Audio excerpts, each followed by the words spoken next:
Hello everyone, my name is Preston Dennett, and welcome to a new episode of UFOs and the Paranormal. Today I'm going to be talking about the paranormal, specifically human levitation, and more specifically, the ability to walk on water. In fact, that is the name of today's episode. Can humans walk on water? And the answer, I believe, is yes. There are, in fact, dozens of cases throughout history where people have displayed this ability. It's not just the very famous account of Jesus and Buddha, but many other cases throughout history in all different cultures, really right up to the present day. I think this is an important ability that hasn't got a lot of attention. That's why I wanted to do this episode for you today. I'm going to present about 20 or 30 cases, starting with the earliest, moving all the way up to the most recent that I could find. And I think you'll find it pretty compelling that people do have this ability. So let's just get started. So the earliest case that I can think of in history that I was able to find is, of course, Buddha, Siddhartha Gautama Buddha. And there are many accounts of him performing all kinds of miracles. I mean, it's really quite an amazing list of the things he's been able to do, which include walking through fire, invisibility, taming wild animals, just all kinds of things, teleporting. It goes on and on, miraculous healing, but he did also reportedly levitate on a number of occasions, and that includes going over rivers. There's one very specific example where he was reported to have walked over the Rohini River. There was a war that was about to break out between the Shakaya clan and a neighboring kingdom, and at the time the region was in drought, and the two kingdoms were on the verge of fighting so that they could divert the water from the Rohini River for their own use. And as the two armies gathered on opposite sides of the river, the Buddha sets off by air to stop them and appears before them, levitating right over the river. He asks the rulers of each side if water or human life is more valuable. Each side replied that human life is more valuable, and that's when Buddha persuaded them to make a deal to share the water. And that's just one account. There's another account where he reportedly teleported across the Ganges River. Buddha and his monks were crossing the river and were seen on one side, disappeared and reappeared on the other side instead of searching for boats or creating rafts as all the other people were doing. And another account across the same river, the Ganges River. This occurred shortly after Buddha's enlightenment, and he was about to deliver his first sermon. And as he reached the Ganges River, he approached a ferryman to cross the river who asked him for money. He says, "You need to pay the fee to cross the river." The Buddha said he had no money and proceeded to cross the river through levitating. So he is not the only one at this time who reportedly walked on water. There's a story about a believing layman. This was a faithful and pious person, a disciple of Buddha, and one evening on his way to Jetavana, he came to the bank of the river Asiravati, and the ferryman had pulled up the boat on the shore in order to attend service, and this guy decided that he would just walk across the river, and his mind was on Buddha at the time, and he just walked right into the river, reportedly, and his feet did not sink below the water, but he got as far as mid-river and thought he was on dry land, when suddenly he noticed there were waves, and his ecstasy, he was focusing on Buddha, suddenly subsided, and he began to sink into the water. So he quickly fell back into meditation, focusing on Buddha, and was able to arrive at the city of Jetavana, greeted the Buddha, and started to talk to him. And Buddha said, "I hope you had no mishap on your way." And he said, "Well, on my way, I was so absorbed in the thoughts of Buddha that I set foot upon the river, but I walked over it as though it had been dry ground."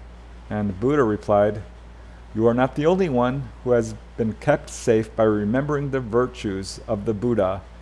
In olden days, pious laymen have been shipwrecked in mid-ocean and saved themselves by remembering the Buddha's virtues." And so that's another report. In fact, there's yet another report during this time in which a gentleman, a student of Buddha, crossed the river through walking on water and boasted to the Buddha about it, and Buddha chided him, saying this is not something you should display or use for, no reason, and that you could have just taken a bridge or a boat across instead of showing everyone that you have this ability. But the point is, there were several people in very early history already walking on water. And of course, there's the very famous account of Jesus on the Sea of Galilee. And as it says in the Gospels of the Bible, and I quote, "Jesus constrained his disciples to get into a ship. The ship was now in the midst of the sea. Jesus went unto them, walking on the sea. And when the disciples saw him walking on the sea, they were troubled. And Peter said, Lord, if it be thou, bid me come unto thee on the water. And he said, Come. And when Peter was come down out of the ship, he walked on the water to go to Jesus. And at this point, reportedly, Jesus calmed the storm and pulled Peter, who was beginning to sink, back into the boat." So I'm personally not a religious person. I don't know how much credence to place into these really early accounts. We can't prove them. But the fact is, there are many, many other accounts throughout history of people levitating. And a number of them come from the saints throughout history. One of the earliest ones was Saint Bessarion, who in the 4th century reportedly walked across many rivers, including the Nile River, the Takazze River, and the Barada River. So that's just one account. There are more modern accounts. In the early 1500s, Saint Peter of Alcantara was observed by people to walk across the Guadiana River in Spain. There was a very famous account which took place in the 1800s to an Azandi medicine man from Africa by the name of Dengnabin, and he reportedly walked on water after he was bound by stones. He carried big rocks and actually walked across the water. So here we see this appearing in many different cultures.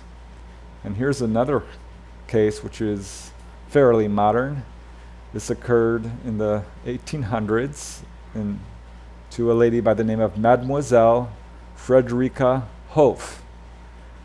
She is known as the Seer of Prevorst. She's quite famous. She lived from 1801 to 1829 in France. And her case was investigated by Dr. Justinus Kerner. And Frederica Hof displayed many psychic abilities. She could see with her eyes closed. She talked to spirits. There was constant poltergeist activity going on around her. She was extremely clairvoyant. She could do out-of-body travel and bilocation. She taught spiritual subjects while in a trance state.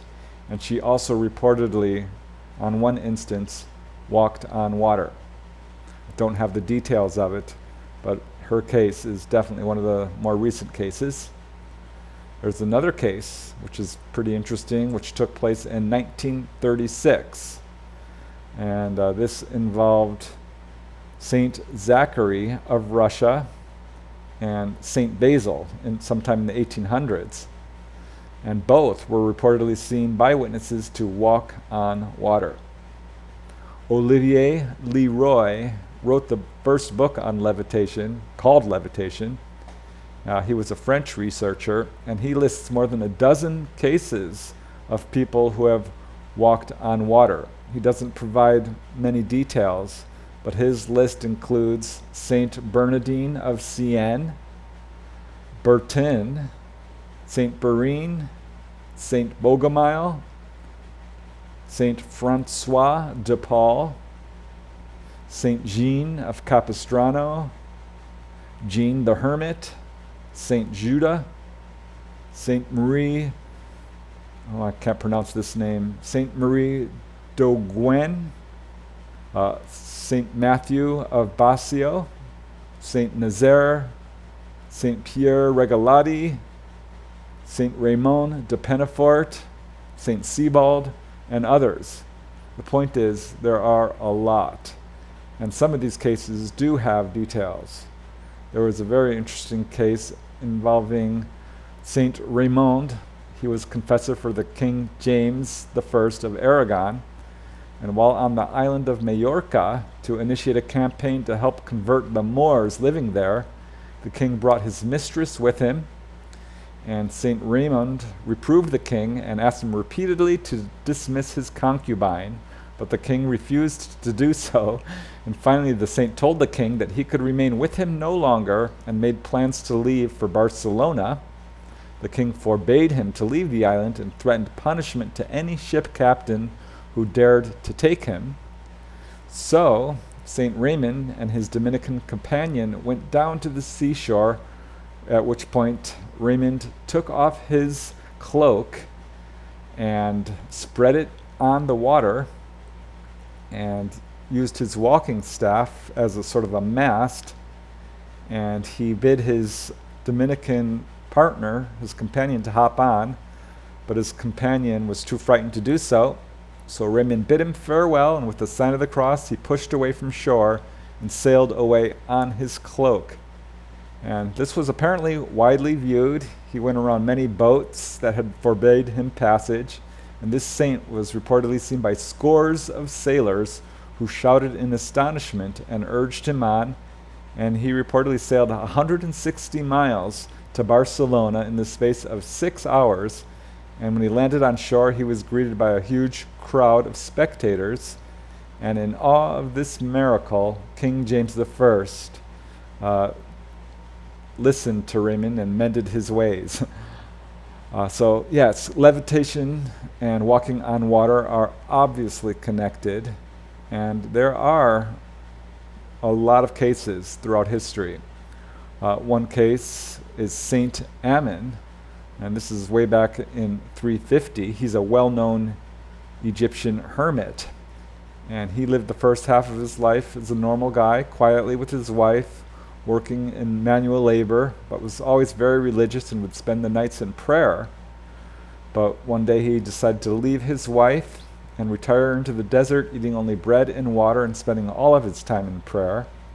And as is written in the Acta Sanctorum, religious writings, Saint Ammon became known for producing miracles, and one of these involved walking on water. He was with his disciple Theodore when they had come to an overflowing river, and they withdrew from each other to undress. Saint Ammon, however, was too shy to undress, and suddenly found himself being transported over the river. And when his companion, Theodore, saw that his friend had gotten across the river without getting wet, he begged Saint Ammon to tell him what happened, and Saint Ammon reluctantly said that it had been, quote, a miracle, and not to tell anyone until after his death. So this comes from a first-hand witness. Another case comes from the 6th century, and this involved a gentleman by the name of Saint Benedict from Subiaco, Italy. He was employed as a caretaker for several children of various noble families, and one day Saint Benedict had a vision that one of the children named Placid, had fallen into the lake and was drowning. So he shouted to his friend Morris to rescue the boy, and Morris, without thinking, quote, ran to the lake and walked on the water, a bow shot from the bank, to the place where Placid had been struggling, and taking hold of him by the hair, returned him with the same speed. When he got to the shore and looked behind him, he saw that he had walked upon the water, which he had not noticed till then. So as a result of this action, Placid himself became very religious, and was later canonized as a saint. So this is one of a number of cases where people have walked on water without even realizing what they were doing. Another case occurred in 1430 to Blessed Alvarez of Cordova, Italy. He's well known for founding several chapels in this area, and he was very much an ascetic, meaning he forego comfort of any kind and did severe penances and spent much of his time in prayer. And one night, while he was returning to his monastery, when a violent storm struck, and Blessed Alvarez's path was blocked by a brook that had been transformed into this swollen torrent. So he knelt down, spent a few moments in prayer, removed his cloak, spread it on the surface of the water, and used it to walk safely across the river. He then put his cloak back on, which was still dry, and returned to the monastery just in time to take his place in the choir. So these may sound like exaggerations, but there are so many cases of saints doing this. And a person often became a saint not only because they were very humble and religious, but because they would perform these sort of wonder works, as they were called, or what we would call today displays of psychic power. Here's another case involving a saint, Saint Serafino. He lived from 1540 to 1604. As a young child, he worked as a shepherd. He was then orphaned and cared for by his elder brother, who abused him very badly. So Serafino ran away at age 16 and joined the Capuchin monks, where he worked as a bricklayer. And he eventually became a very popular preacher and became known for his gifts of healing and reading the future, which attracted wide crowds, including people of very high rank, including people high in business and government, and also people very high in the church. And there are at least two, quote, miracles ascribed to him, and one involves, of course important here, walking on water. Saint Serafino was on a pilgrimage to Loreto, but the river Potenza was unpassable due to floods, so Saint Serafino just walked across the river by walking on the surface of the water and reportedly reached the other side completely dry. So I've studied a lot of the saints because they've exhibited so many of these amazing psychic abilities. And one of my favorite saints is Saint Gerard of Majella, who lived from 1726 to 1755. And he experienced all kinds of miracles. I mean, way too numerous to list here, but pretty much the full gamut of supernatural abilities, including numerous levitations. And there was one incident involving walking on water. Saint Gerard of Majella was on the Bay of Naples, this is in Italy, when a storm threatened to sink a small ship. A huge crowd had gathered on the beach, and they pleaded to Saint Gerard to help. So Saint Gerard made the sign of the cross, then stepped out into the water, saying out loud, "In the name of the most holy Trinity, pause." Then he commanded the ship to come here, or some say he actually laid hold of it and drew it after him safely towards the shore. So there was a huge crowd watching this. They became maniacally enthusiastic and mobbed Gerard, who quickly fled to Naples and hid himself in a friend's home until the furor died down. And afterwards, Father Margota asked him how he was able to perform such an amazing miracle. And Saint Gerard replied, and I quote, "O Father, when God wills, everything is possible."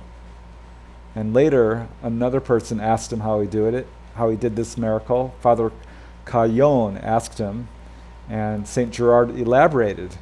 And he said, and I quote, "I caught it, the ship, with 2 fingers, and I drew it to shore. In the state in which I then was in, I could have flown in the air." So yeah, Saint Gerard, although he died very young, became very, very well known for his amazing abilities, which included, among levitating, bilocating, multiplying food, healing, predictions, and more.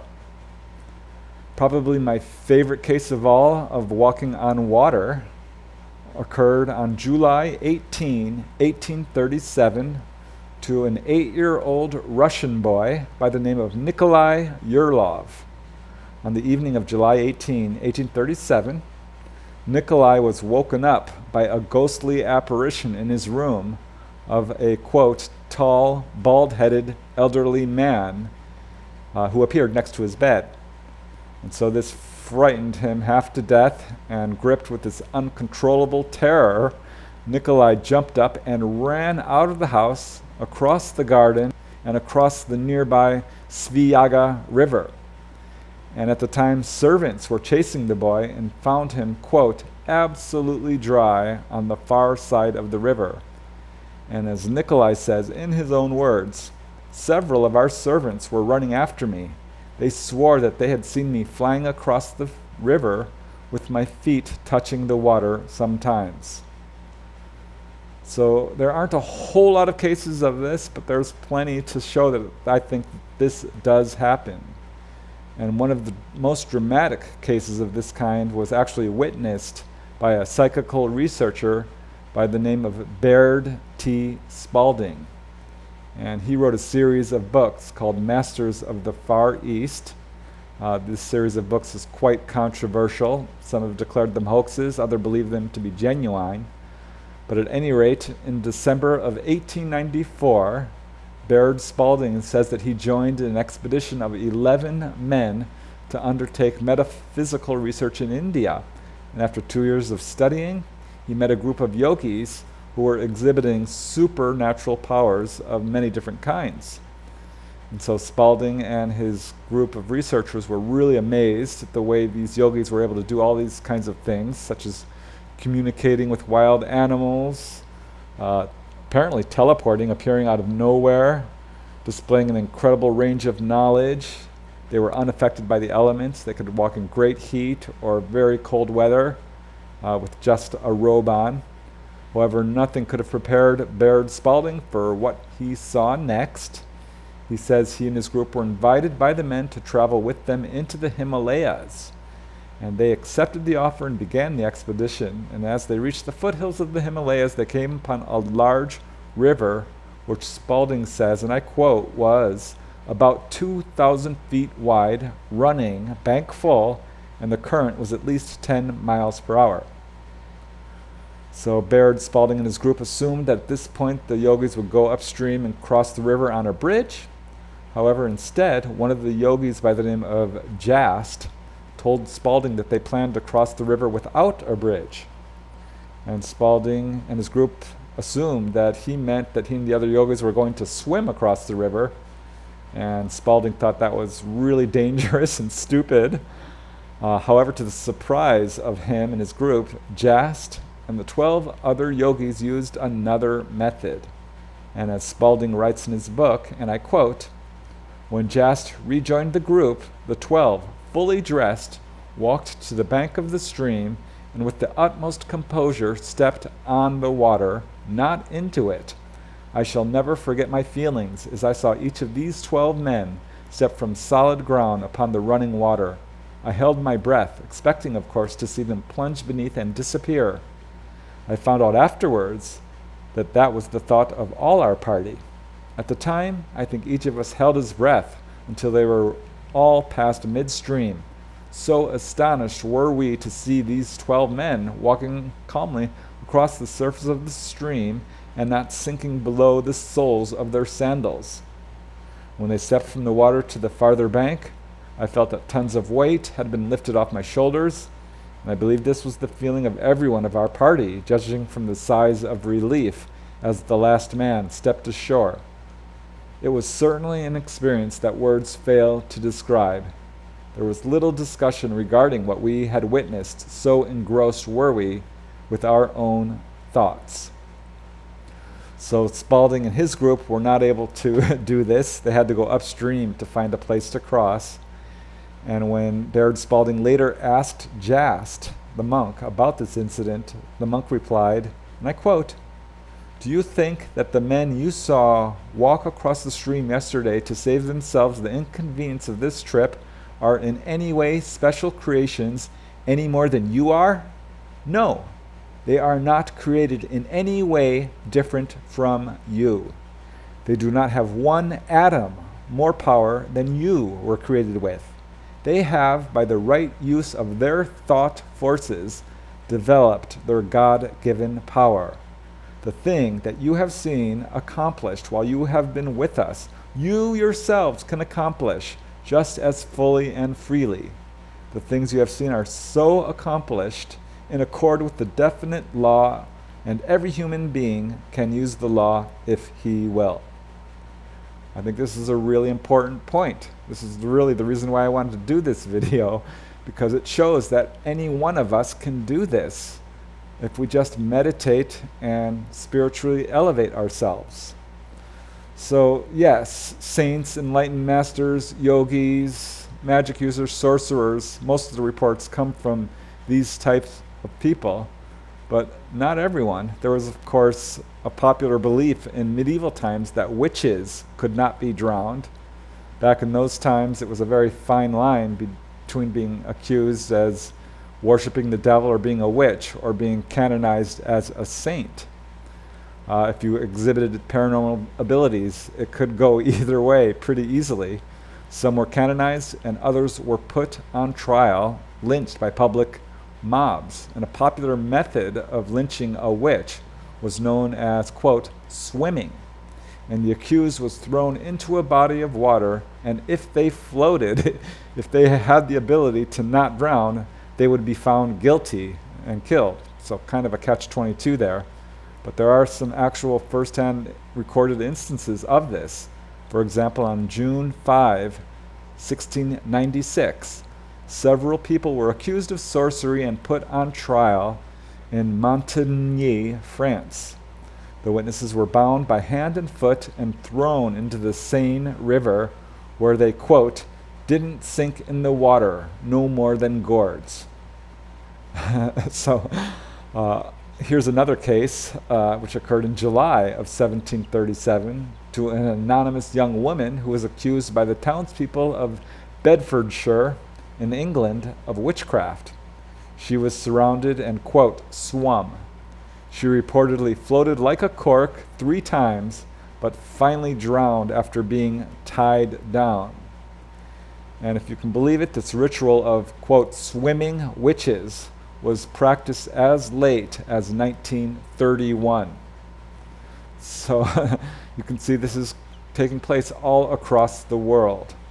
The most modern case that I could find was one that was actually scientifically proven. It's an amazing case which occurred to a gentleman by the name of Angelo Faticoni of Jacksonville, Florida. He was known as, quote, the human cork. And throughout the 1920s, he displayed his ability to float on water for an indefinite period of time over and over again. He became known also as the man they could not drown. He could assume virtually any position, lying on his side, his back, or curled up in a ball. He was even able to sleep on the water. He was able to swim great distances with metal weights tied to his body. And during one experiment, he was observed to float in the water for a period of 15 hours with a 20-pound lead weight tied to his ankles.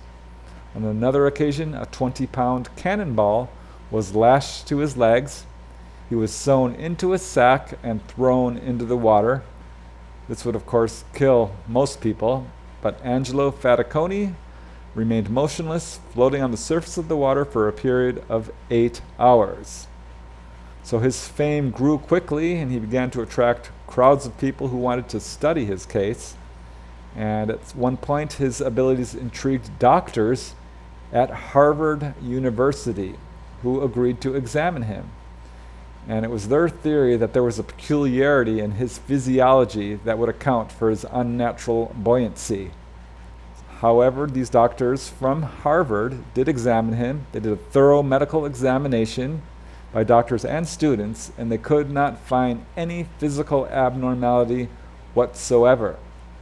His experiments were, of course, photographed, and one of these experiments shows Faticoni floating in the water while tied to a weighted chair. His arms lay on his chest, and his head rests just above the water with a calm expression on his face. And according to Angela Faticoni, how he acquired this ability was the result of a traumatic childhood incident. He never described what exactly happened, but he often promised to reveal how exactly he became, quote, the human cork. But unfortunately, this was not to be, because on August 13, 1931, he passed away. The New York Herald Tribune announced the death of Angelo Faticoni with the headline, "Human Cork is Dead, His Secret Unrevealed." So again, I covered all of these cases in my book, Human Levitation. And this ability to walk on water may seem like magic, but the above cases show that it's available to anybody. And the ability to remain dry after being exposed to water appears in many other accounts of saints and seems to be related to perhaps incombustibility, protection from fire, and immunity to cold. So perhaps these levitators, these people, are able to produce some sort of electromagnetic field around their body, which can repel fire, water, and earth. I don't know, hard to say. So there you go, 20, 30 cases of people who have displayed this ability to walk on water. Again, this is something that any person can do once they reach a certain level of spiritual advancement. So that's why I wanted to do this episode for you today, because I think it shows how truly powerful we as human beings are, and that we've only really begun to tap into all the many amazing unlimited things that we can do. I did cover these accounts in my book, Human Levitation. There's a chapter in the book called Walking on Water, and I was shocked to find out how many cases there are. And I'm sure really the cases that I've presented here are just the tip of the iceberg. So I hope you've enjoyed this episode today. I really want to thank you for watching. I truly appreciate it. And until next time, keep having fun.